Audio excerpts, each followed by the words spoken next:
হর হর মহাদেব।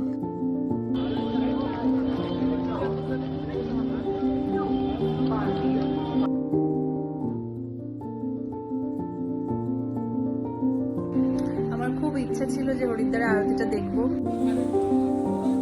নমস্কার, আশা করি আপনারা সবাই ভালো আছেন। একটা নতুন ভ্লগ নিয়ে আবার এসে গেছি। আগের ভ্লগে তো আপনারা দেখেইছেন যে আমরা 30 ঘন্টা প্রায় জার্নি করে এসে পৌঁছেছি হরিদ্বার স্টেশনে। ঘড়িতে বাজে এখন 6:40 আর আমাদের কিন্তু ট্রেন এসে পৌঁছানোর কথা 3:40 আমরা এখন ঠিক হরিদ্বার স্টেশনে রয়েছি। এখান থেকে জাস্ট 2.1 কিলোমিটার হচ্ছে হরিগৌরী ঘাট, আর ওর পাশেই হচ্ছে আমাদের লজ, যেটা ব্রিজ লজ, যেটা আমরা বুক করেছি। এই প্রথমবার এই হরিদ্বার স্টেশনে পা দিলাম, খুবই ভালো লাগছে। হরিদ্বার স্টেশনে আমরা কিছুক্ষণ ওয়েট করেছি আমাদের এক বন্ধুর জন্যে। স্টেশন থেকে বেরোনোর পরেই দেখবেন এখানে টোটো, অটো সব কিছুই পেয়ে যাবেন, কিন্তু বার্গেনিংটা কিন্তু অবশ্যই করতে হবে। হরিদ্বার স্টেশনে পা দিতে না দিতেই কিন্তু আপনারা বুঝে যাবেন যে আপনারা হরিদ্বারেই এসেছেন বা কোনো তীর্থস্থানে এসেছেন। চারপাশে শুধু সাধু বাবা, দল আর সাধু বাবা, আর এসে সবাই চাইছে হচ্ছে ভিক্ষে। বুঝে শুনে কিন্তু ডিল করতে হবে।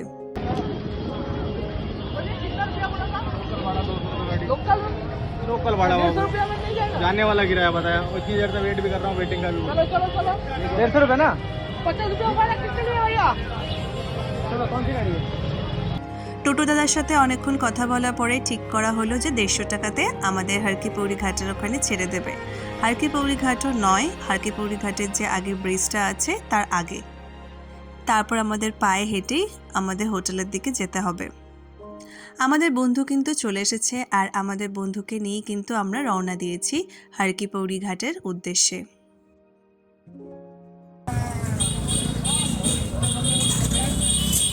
টোটো করে চলতে চলতে শেষমেশ দেখা পাওয়া গেল মা গঙ্গাকে। আমাদের টোটোওয়ালা আমাদের গাঁওঘাটের আগেই নামিয়ে দিয়েছে। তারপর বললেন, যান, এবার আপনারা হেঁটেই চলে যেতে পারবেন হারকিপৌরি ঘাট, পাশে ব্রিজ লজে। ঘড়িতে এখন বাজে প্রায় 7:30। তো এখন তো অবশ্যই আরতি শেষ হয়ে গেছে আমরা যতক্ষণে এসে পৌঁছেছি। আমরা ফুটব্রিজের উপর দিয়ে হেঁটে হেঁটে চলে যাচ্ছি আর পাশে গঙ্গা দেখতে দেখতে। হরিদ্বার ভারতের উত্তরাখণ্ডে একটি শহর আর একটি প্রধান তীর্থস্থান হিসেবে প্রচারিত। হরিদ্বার কথাটির অর্থ জানেন? ভগবান বিষ্ণুর কাছে প্রবেশের দ্বার। এই হারকিপৌরি ঘাটেই কিন্তু বলা হয় ভগবান বিষ্ণুর পায়ের ছাপ রয়েছে। এই যে ফুলের ডালাগুলো দেখলেন, এই ফুলের ডালাগুলোই মা গঙ্গাকে অর্পণ করে। আর তার সাথে কেউ যদি জল নিয়ে যেতে চায়, জলের জন্য সাইডে ডাব্বাও রাখা আছে। 50, 100, 150 এই ডাব্বাগুলো হচ্ছে সাইজ হিসেবে প্রাইস। ঘাটের সাইডে সাইডে অজস্র মন্দির আর তার সাথে লাগোয়া দোকান, যেই দোকানগুলোতে ঠাকুরের জিনিসপত্র পাওয়া যাচ্ছে। গঙ্গার পাশ দিয়ে হাঁটতে হাঁটতে প্রায় 10 মিনিট কাটিয়ে ফেললাম আর আমরা দেখুন ব্রিজ লজে এসে গেছি। ঠিক গঙ্গার পেছনে যে রাস্তাটা, সেই রাস্তা দিয়ে কিন্তু আমরা ব্রিজ লজে এসে উঠলাম।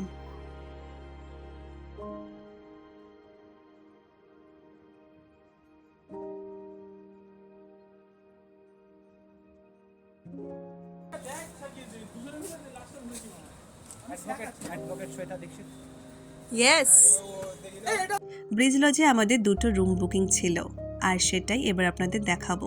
চলুন আমার সাথে রুম ট্যুর করে নিন। রুম ট্যুরে ফার্স্ট হচ্ছে মেইন অ্যাট্রাকশন হচ্ছে বেড। বেডটা কমফোর্টেবল তো, বেড কিন্তু খুবই কমফোর্টেবল। ডাবল বেড শেয়ারিং হিসেবে নেওয়া হয়েছে, কিন্তু 3 জন অনায়াসে শুতে পারবে। বেডের সাথে পিলো, ব্ল্যাঙ্কেট, একটা করে চাদর সব কিছুই দিয়েছে। সাইডে একটা চেয়ার টেবিল আছে, টি টেবিল বলা যেতে পারে, আর 4টে গ্লাস রাখা, পাশে হচ্ছে একটা ল্যাম্প। বেড সাইডে একটা ছোট টুল আছে আর এই যে একটা টিভি। আমরা যদিও টিভি খুলিনি। রুমের সাথে অ্যাটাচে কিন্তু একটা উইন্ডো আছে, কাঠের উইন্ডো, ট্রান্সপারেন্ট। এখানে ওই যে নেটওয়ালা যে উইন্ডোগুলো হয় না, সেই নেটওয়ালা উইন্ডো। এখানে আর একটা সাইডে টেবিল রেখেছে, কেউ যদি খেতে পেতে চায় তো সেটাও করতে পারে, মানে ডিনার বা লাঞ্চ। আর ল্যাম্প দেওয়া আছে, আর এটা হচ্ছে একটা মিরর দিয়েছে। বেডের উপর বসে থাকলে মিরর দিয়ে একদম দেখা যাবে। আর এটা হচ্ছে মেন ইম্পর্টেন্ট জিনিস, যেটা রুম ট্যুরে খুব ইম্পর্টেন্ট, সেটা হচ্ছে washroom, geyser, towel, mirror, WC সব কিছু অ্যাভেলেবেল আছে, একটা ওয়াশ বেসিনও দিয়েছে। চলুন আপনাদের আমি একটু ব্যালকনিটা দেখিয়ে দিই। ব্যালকনি বলা ভুল, এটা একটা ছোটোখাটো ছাদ। এই ছাদ দিয়ে কিন্তু দেখা যাচ্ছে হারকিপৌরি ঘাট। আর কি হাওয়া, অসাধারণ হাওয়া। আর সেদিন ছিল হচ্ছে পূর্ণিমা। দেখুন চাঁদটা আস্তে আস্তে মেঘে ঢেকে পড়ছে, আর কি সুন্দর লাগছে। এই ব্রিজ লজে বুকিং নেওয়ার একটাই কারণ, সেটা হচ্ছে এই লজ থেকে কিন্তু একদম হারকিপৌরি ঘাট দেখা যায়, এই জন্যেই মেনলি এখানে নেওয়া। তোমাদের কেমন লাগলো এই ব্রিজ লজ হোটেলের রুমগুলো? আমার তো খুবই ভালো লেগেছে। আর এটা যেহেতু পুরো ঘাটের একদম সামনে, ভিউটা অসাধারণ ছিল, অসাধারণ। মানে আমি এখানে আছি বলে ফিলটা করতে পারছি, এত সুন্দর ভিউ। আর এই রুমের কস্টিং হচ্ছে 5500 করে পার ডে। আমরা যদি দুটো রুম নিয়েছি, দুটো মিলে 5500।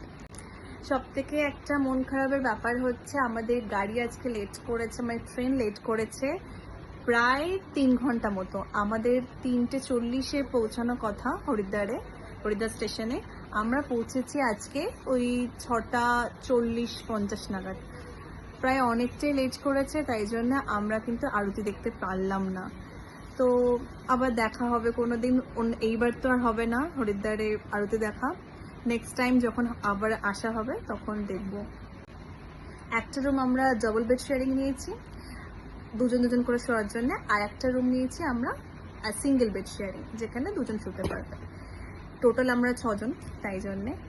আর এখানে ফুডিং ফ্যাসিলিটিটা নেই, শুধু থাকার। আমরা বাইরে গিয়ে ফুডিংটা অ্যারেঞ্জ করবো। কি খাবো সেটাও তোমাদের দেখাবো রাত্রিবেলা। একটু ফ্রেশন আপ হয়ে আমরা বেরিয়ে পড়লাম আবার ডিনারের উদ্দেশ্যে। ডিনার করতে কিন্তু আমরা যেই রুট দিয়ে এসেছিলাম সেই রুটে আবার ফিরে গেলাম। হরিদ্বার মন্দিরের যে পেছনে যে রাস্তাটা, সেই রাস্তা দিয়ে একটা দোকান পড়ে, সেটা হচ্ছে যোধপুর বৈষ্ণব ভোজনালয়। এই রাস্তাটায় পরপর অনেকগুলো হোটেল আছে, তার মধ্যে আমরা একটা চয়েস করে নিলাম এই যোধপুর বৈষ্ণব ভোজনালয়। আমরা এসে অর্ডার দিয়ে দিলাম হচ্ছে পনির আর রুটি। পনিরের মধ্যে অর্ডার দিয়েছিলাম মটর পনির, যেটা 240 নিয়েছিল, কড়াই পনির 280 নিয়েছিল, আর পনির বাটার মশলা 280 নিয়েছিল। আর এর সাথে আমরা নিয়ে নিয়েছিলাম হাত রুটি। কড়াই পনিরটা ভালোই হয়েছিল, বাটার পনিরটা আমাদের পার্সোনালি অতটা ভালো লাগেনি, বাকিগুলো ঠিকই আছে মোটামুটি। সারাদিন পরে এই সুখটাই হচ্ছে আসল সুখ, যে একটু ভালো করে রুটি আর পনির খাচ্ছি। ডিনারটা কিন্তু ভালোই ছিল, এই ভেবেই যে পরের দিন থেকে কিন্তু আর এই রুটি আর পনির পাওয়া যাবে না। পনির পাওয়া গেলেও কিন্তু হাত রুটি পাওয়া যাবে না। বাঙালি বলে কথা, খাওয়ার পরে তো একটু মিষ্টিমুখ করতেই হয়। তো আমরা চলে এলাম প্যারার দোকানে। এখানে প্যারার উদ্দেশ্যে মেনলি আসা আমাদের। প্যারা আর গরম গরম কিছু মিষ্টি আমরা ট্রাই করব। এই মিষ্টির দোকানের নাম হচ্ছে মথুরা ওয়ালে। এখানে প্যারা প্রায় 400 টাকা করে কিলো বিক্রি হচ্ছে। লাস্ট ইয়ার ওরা যখন এসেছিল রনিতরা, তখন এখানেই ট্রাই করেছিল। এবার তো আমরা ট্রাই করব কেমন লাগে খেতে। এই যে গোলাপ জামুনটা ছিল অসাধারণ, গরম গরম খেতে অসাধারণ লাগছিল। গোলাপ জামুন খেয়ে আমরা রওনা দিলাম হচ্ছে হোটেলের উদ্দেশ্যে। অলরেডি 10টা বেজে গেছে। আর পেড়াগুলো কিন্তু আমরা রুমে গিয়ে খাবো। রুমে গিয়েই প্রথমেই আগে পেড়া নিয়ে বসেছি কে কোনটা খাবো বলে। আর একটা ইনফরমেশন আপনাদের আমি বলে দিই, হারকিপৌরি ঘাটের হচ্ছে আরতি টাইমিংটা। সকালবেলা আরতি টাইমিং হচ্ছে 5:30 থেকে 6:30 হারকিপৌরি ঘাটের। আর সন্ধেবেলা হচ্ছে সন্ধে 6টা থেকে 7টা। এই সময়ে শুধু এই ঘাটে কিন্তু আরতি দেখা যায়। ছুটির মধ্যে একটা গোটা দিন কিন্তু চলে গেল। আজকে অর্ধেক দিনটা আমরা কাটলাম ট্রেনে, তারপর কিন্তু সন্ধ্যে থেকে কাটালাম হচ্ছে হারকিপৌরি ঘাটের পাশে ব্রিজ লজে। কালকে কিন্তু গন্তব্য আমাদের হচ্ছে তুঙ্গনাথ, চোপতা ভ্যালিতে। চোপতা ভ্যালির পরে তুঙ্গনাথে আমাদের ট্রেকিং আছে। তারপর দিন আছে মধ্যমায়েশ্বর। চলুন এক এক করে সব জায়গা আপনাদের নিয়েই আমি ঘুরবো। এখন তাহলে আসি, আবার দেখা হবে আমার নেক্সট ব্লগে। টাটা।